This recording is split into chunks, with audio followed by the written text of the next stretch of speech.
গতকালকে SSC result দেওয়ার পর থেকে এই স্কুলটা নিয়ে আলোচনা সমালোচনা প্রচুর পরিমাণে চলতেছে।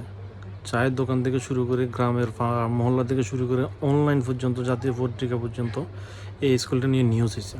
তো নিউজটা কেন হয়েছে?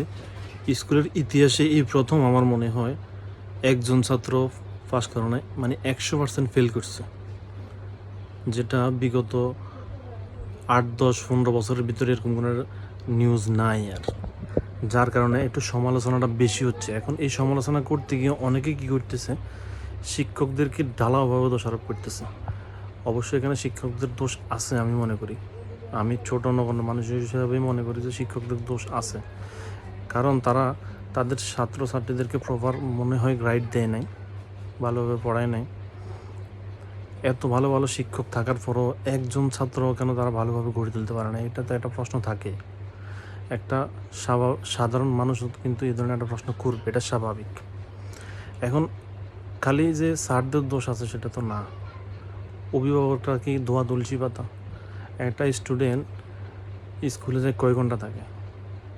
6 ঘন্টা 7 ঘন্টা থাকে। বাকি যে 24 ঘন্টা থেকে 7 ঘন্টা যদি মাইনাস করেন, বাকি যে 16-17 ঘন্টা আছে, এই 16 ঘন্টা অথবা 17 ঘন্টা আপনার সন্তান কি করে?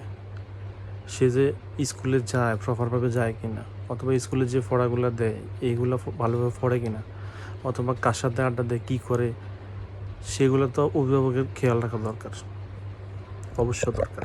কারণ শিক্ষকের রাস্তা দেখাইবে, সেই রাস্তা অনুসারে চলতে হবে ছাত্রদেরকে। আর সেই রাস্তাতে চলার জন্য তাকে দিতে হবে সেই অভিভাবককে। অভিভাবক যদি হাতে হারিকেন নিয়ে বসে থাকে, আমার ছেলে তো আলো জ্বালাইবে, হবে? হবে না তো। এটাকে কোনোভাবে মানিয়ে নেওয়া যায়? একজন এই স্কুলে একজন ছাত্র হিসেবে জিনিসটা খারাপ লাগতেছে, কারণ আমি এই স্কুলের ছাত্র ছিলাম এক সময়, ওখানে পড়ালেখা করছি। এই স্কুলের ছাত্রছাত্রী অনেকে আছে ইঞ্জিনিয়ার, অনেকে আছে ডাক্তার, অনেকে আছে পুলিশ, অনেকে আছে শিক্ষক, অনেকে আছে আবার ইঞ্জিনিয়ার, অনেকে বিসিএস ক্যাডার আছে, সব ক্ষেত্রেই আছে। তো এই স্কুলকে তো আর ঢালাওভাবে দোষারোপ করা যায় না। শিক্ষকদেরও উচিত ভালোভাবে ক্লাসে মনোযোগী হওয়া, ছাত্রদেরকে ভালোভাবে পাঠদান করা। অভিভাবকের উচিত তার ছাত্র, তার সন্তান, তার ছেলে, তার মেয়ে কী করতেছে না করতেছে সেটাও ভালোভাবে লক্ষ্য করা।